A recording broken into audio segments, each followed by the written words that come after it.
Assalamualaikum warahmatullahi wabarakatuh. Perkenalkan, nama saya Reva Mutiara Diva dari manajemen 24B dengan NIM 24601046. Di sini saya akan menjelaskan materi tentang demokrasi.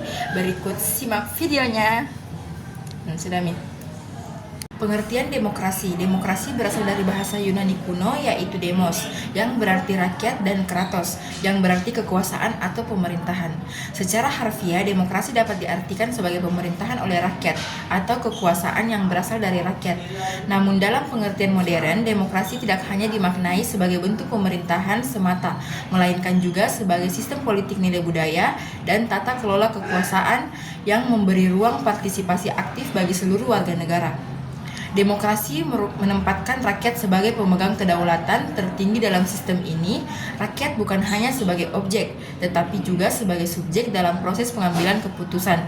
Politik pemerintahan yang demokratis ditandai dengan adanya transparansi, akuntabilitas, penghormatan terhadap hak asasi manusia, serta jaminan kebebasan sipil seperti kebebasan berbicara, berkumpul, dan beragama. Beberapa ahli memberikan definisi demokrasi sebagai berikut. Menurut Abraham, mendefinisikan demokrasi sebagai pemerintahan dari rakyat, oleh rakyat, dan untuk rakyat. Ini menekankan bahwa kekuasaan berasal dari rakyat, dijalankan oleh wakil rakyat, dan ditujukan untuk kepentingan rakyat. Menurut Miriam Budiarjo, menyatakan bahwa demokrasi adalah sistem politik di mana rakyat berpartisipasi dalam pengambilan keputusan secara langsung atau melalui wakil-wakil yang dipilih. Menurut Robert, mengartikan demokrasi sebagai sistem pemerintahan yang menjamin partisipasi efektif, kesetaraan hak memilih, pemahaman terhadap kebijakan, kontrol, agenda, serta inklusi dalam proses politik.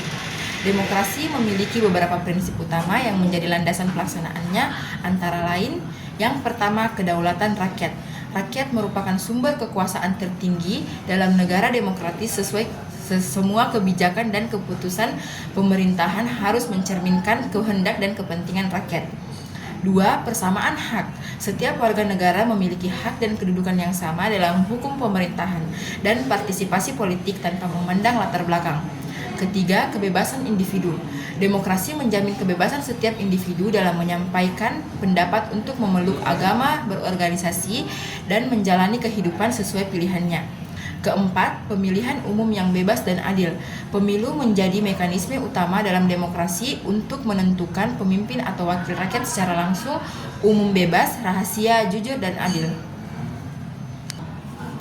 Kelima, keterbukaan dan transparansi. Setiap kebijakan pemerintahan harus terbuka terhadap pengawasan publik dan disampaikan secara jujur kepada masyarakat. Dan yang terakhir, supremasi hukum. Dalam demokrasi, semua pihak baik rakyat maupun pemerintah harus pada hukum yang berlaku untuk menjamin keadilan dan perlindungan hak.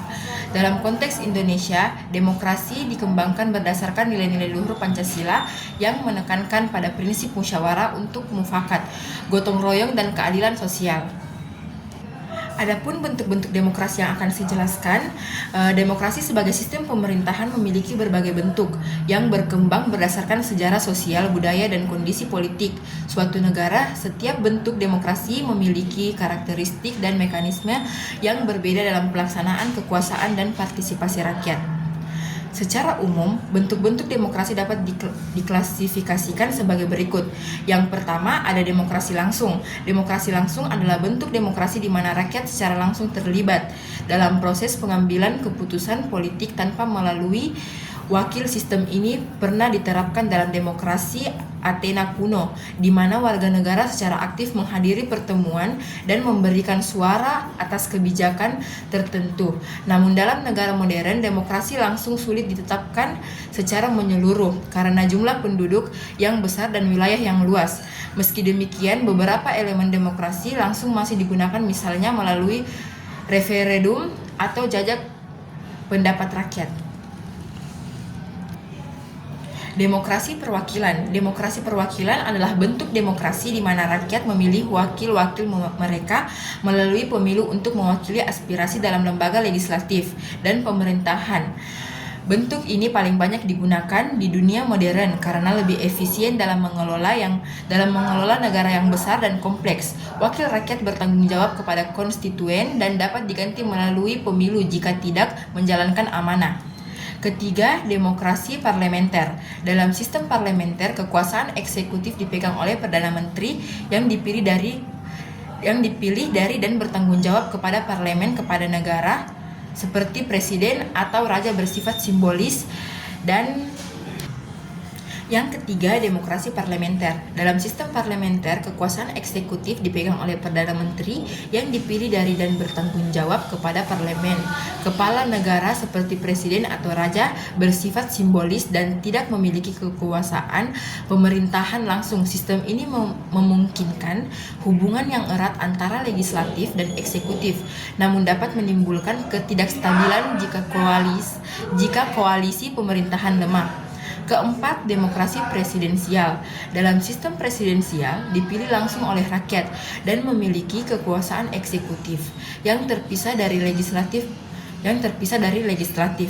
Presiden bertindak sebagai kepala negara sekaligus kepala pemerintahan.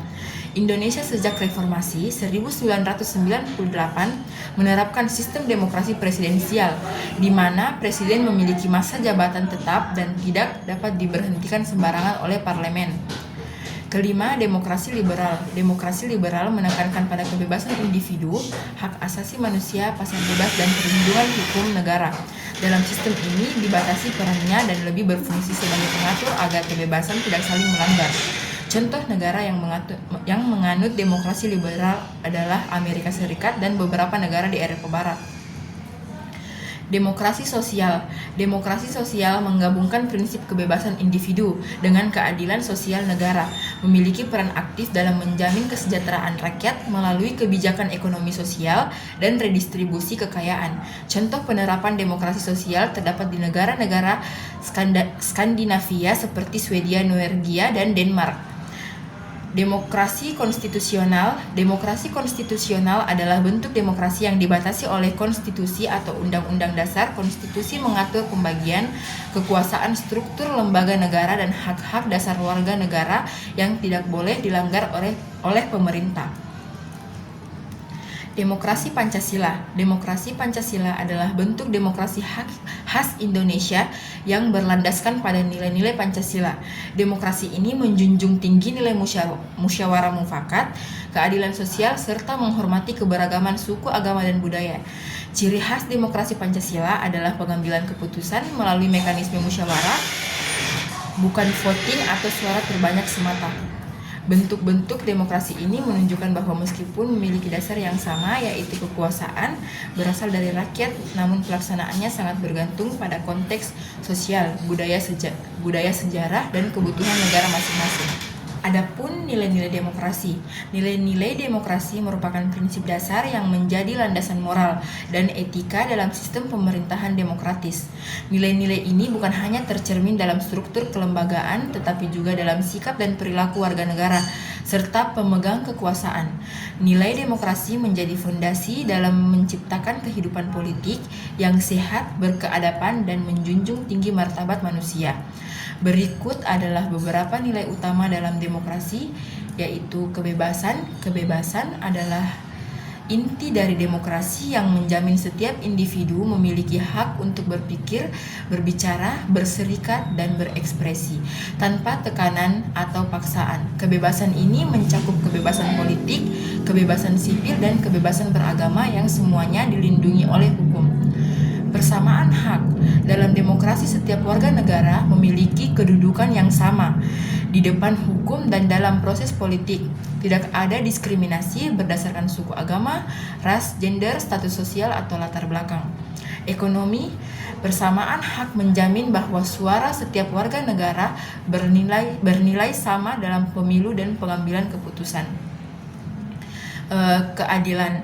Demokrasi mengutamakan prinsip keadilan baik dalam bidang hukum ekonomi maupun sosial. Keadilan menjadi dasar agar tidak terjadi kesenjangan sosial serta agar semua pihak mendapatkan hak dan perlakuan yang seimbang. Musyawarah untuk mufakat. Nilai ini sangat kental dalam demokrasi Indonesia yang berlandaskan Pancasila. Musyawarah mendorong pengambilan keputusan secara kolektif melalui dialog dan kompromi dengan menghargai berbagai pendapat untuk mencapai mufakat. 5. Toleransi. Demokrasi menuntut adanya penghormatan terhadap perbedaan dan keragaman. Dalam masyarakat, toleransi berarti menerima dan menghargai pandangan, keyakinan, dan latar belakang yang berbeda sebagai bagian dari kekayaan bangsa. Tanggung jawab. Setiap individu maupun kelompok dalam masyarakat demokratis harus memiliki rasa tanggung jawab terhadap kebebasan yang dimiliki. Kebebasan tidak boleh disalahgunakan untuk merugikan orang lain atau kepentingan umum. Supremasi hukum. Demokrasi menegaskan bahwa semua warga negara termasuk pejabat, pemerintah tunduk pada hukum. Hukum harus berlaku adil dan ditegakkan tanpa pandang bulu sebagai alat menjaga keteraturan dan keadilan dalam masyarakat. Keterbukaan atau transparansi. Dalam sistem demokrasi, proses pemerintahan harus dilakukan secara terbuka agar dapat diawasi oleh rakyat. Keterbukaan memungkinkan masyarakat mengetahui kebijakan, keputusan, dan anggaran negara sehingga mencegah penyalahgunaan kekuasaan. Partisipasi aktif warga negara. Demokrasi ini menuntut keterlibatan aktif warga negara dalam kehidupan politik seperti pemilu, musyawarah publik, serta kegiatan sosial dan organisasi masyarakat. Partisipasi ini merupakan bentuk tanggung jawab dan kepedulian terhadap pembangunan negara. Kontrol sosial.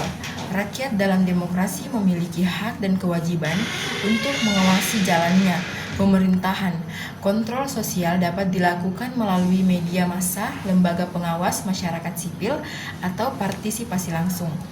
Nilai-nilai demokrasi tersebut harus dipelihara, ditanamkan, dan dijadikan budaya dalam kehidupan sehari-hari agar sistem demokrasi dapat berjalan dengan sehat dan berkelanjutan.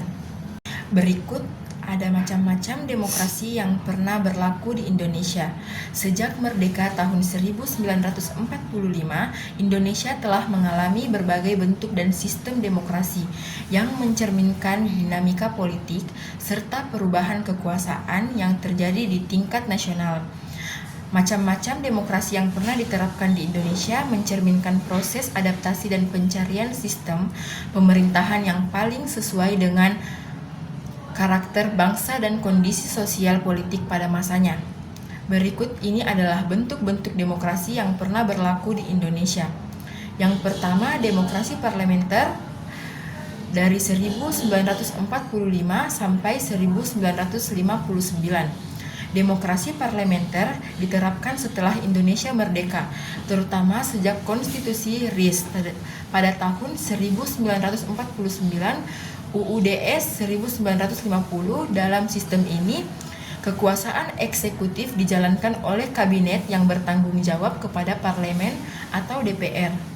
Presiden hanya bertindak sebagai kepala negara, bukan kepala pemerintahan. Sistem ini memberikan ruang yang luas bagi partai politik, namun sering menimbulkan ketidakstabilan politik karena pergantian kabinet yang terlalu sering. Kedua, demokrasi terpimpin pada tahun 1959 sampai 1965. Demokrasi terpimpin diberlakukan setelah Presiden Soekarno mengeluarkan Dekrit Presiden 5 Juli 1959 dan kembali ke Undang-Undang Dasar 1945. Dalam sistem ini, presiden memegang kekuasaan yang sangat dominan dan segala keputusan politik terpusat pada suatu orang yaitu presiden, dan segala keputusan politik terpusat pada satu. Dua, demokrasi terpimpin pada tahun 1959 sampai 1965. Demokrasi terpimpin diberlakukan setelah Presiden Soekarno mengeluarkan Dekrit Presiden pada 5 Juli 1959 dan kembali ke Undang-Undang Dasar 1945. Dalam sistem ini, presiden memegang kekuasaan yang sangat dominan dan segala keputusan politik terpusat pada satu orang, yaitu presiden. Peran parlemen dikurangi sementara kekuatan militer dan partai politik tertentu seperti PKI sangat berpengaruh. Kebebasan berpendapat dibatasi dan kehidupan demokrasi sangat dikendalikan oleh pemerintahan pusat. Ketiga, demokrasi Pancasila era Orde Baru pada tahun 1966 sampai 1998. Setelah tumbangnya demokrasi terpimpin, pemerintahan Orde Baru di bawah Presiden Soeharto memperkenalkan kembali demokrasi Pancasila, namun praktiknya lebih mengarah pada otoritarianisme di mana presiden memegang kekuasaan besar dan pemilu hanya formalitas. Kebebasan politik sangat dibatasi, partai politik dikooptasi, dan masyarakat sipil ditekan melalui pengawasan ketat aparat keamanan. Meskipun secara formal demokrasi tetap dijalankan, tetapi substansi demokrasi tidak berkembang secara sehat. Keempat, demokrasi reformasi pada tahun 1998 hingga saat ini. Demokrasi reformasi lahir pasca runtuhnya rezim Orde Baru pada tahun 1998 sebagai respons atas tuntutan rakyat terhadap kebebasan dan keadilan. Demokrasi Indonesia saat ini ditandai dengan pemilu langsung, multipartai, kebebasan pers, serta partisipasi aktif masyarakat sipil. Presiden dipilih langsung oleh rakyat dan lembaga negara memiliki fungsi yang lebih seimbang. Meskipun telah banyak kemajuan, demokrasi di era reformasi masih menghadapi tantangan seperti politik uang, polarisasi elit, korupsi, dan rendahnya literasi politik. Perjalanan demokrasi Indonesia menggambarkan bahwa demokrasi tidak statis melainkan terus berkembang menyesuaikan diri dengan kebutuhan zaman. Penerapan berbagai bentuk demokrasi ini memberikan pelajaran penting bahwa demokrasi harus dibangun dengan prinsip partisipasi, keterbukaan, dan penghormatan terhadap hak asasi manusia. Adapun perkembangan paham demokrasi. Yang pertama, akar historis demokrasi di dunia. Paham demokrasi pertama kali berkembang di dunia barat, khususnya di Yunani kuno, sekitar abad ke-5. Di kota Athena, rakyat berpartisipasi langsung dalam pengambilan keputusan melalui sistem majelis rakyat, meskipun hak ini hanya dimiliki oleh warga laki-laki bebas. Sistem ini merupakan bentuk awal dari demokrasi langsung yang menekankan keterlibatan rakyat dalam urusan pemerintahan. Setelah masa Yunani dan Romawi kuno, sistem demokrasi mengalami kemunduran pada abad pertengahan karena dominasi kekuasaan gereja dan feodalisme. Kebangkitan kembali semangat demokrasi muncul pada abad ke-17 hingga ke-18 melalui pemikiran filsuf seperti John dan Rawls yang memperjuangkan hak individu dan pemerintahan berdasarkan hukum. Kedua, perkembangan paham demokrasi di Indonesia. Di Indonesia, nilai-nilai demokrasi mulai masuk melalui pendidikan kolonial dan gerakan nasionalisme pada awal abad ke-20. Organisasi-organisasi seperti Budi Utomo, Sarekat Islam, dan Indis Partij menjadi pelopor kesadaran politik rakyat dan memperjuangkan hak-hak sipil serta kemerdekaan setelah proklamasi kemerdekaan 17 Agustus 1945, demokrasi di Indonesia diterapkan dengan berbagai dinamika. Demokrasi parlementer diterapkan pada awal kemerdekaan, namun menghadapi tantangan stabilitas politik. Demokrasi terpimpin yang dimulai sejak 1959 mengarah pada sentralisasi kekuasaan. Kemudian era Orde Baru menerapkan demokrasi Pancasila, namun dalam praktiknya bersifat otoriter dan membatasi kebebasan sipil. Baru pada masa reformasi sejak 1998, demokrasi mengalami kemajuan signifikan dengan pemilu langsung, kebebasan pers, dan penguatan peran masyarakat sipil. 3. Perkembangan demokrasi di era globalisasi. Di era globalisasi, perkembangan demokrasi semakin dipengaruhi oleh teknologi informasi, digitalisasi, dan keterbukaan informasi. Masyarakat dapat dengan mudah mengakses informasi, berpendapat secara bebas, serta mengawasi pemerintah melalui media sosial dan platform daring lainnya. Demokrasi digital menjadi fenomena baru di mana partisipasi rakyat tidak terbatas pada pemilu, tetapi juga pada petisi online, diskusi publik digital, dan kontrol sosial melalui dunia maya. Namun di balik itu muncul tantangan baru seperti penyebaran disinformasi, ujaran kebencian, cyberbullying, serta manipulasi opini publik melalui algoritma media sosial. 4. Tantangan dan masa depan demokrasi. Meski demokrasi telah berkembang dan diterapkan di banyak negara, termasuk Indonesia, tantangan terhadap demokrasi tetap ada. Kesenjangan sosial politik, identitas politik uang, rendahnya literasi politik, serta melemahnya institusi demokrasi menjadi hambatan bagi kualitas demokrasi. Oleh karena itu, pendidikan politik, penguatan supremasi hukum, dan keterlibatan aktif masyarakat menjadi kunci dalam menjaga kelangsungan demokrasi yang sehat dan berkeadaban. Demokrasi harus terus dipelihara tidak hanya sebagai sistem pemerintahan tetapi juga sebagai budaya dalam kehidupan sehari-hari. Implementasi demokrasi di Indonesia. Implementasi demokrasi di Indonesia merupakan proses panjang yang melibatkan berbagai aspek politik, hukum, sosial, budaya, dan ekonomi. Demokrasi bukan hanya dijalankan dalam bentuk sistem pemerintahan, tetapi juga tercermin dalam kehidupan bermasyarakat dan bernegara. Indonesia sebagai negara yang menganut demokrasi Pancasila memiliki bentuk implementasi demokrasi yang khas dan disesuaikan dengan nilai-nilai luhur bangsa.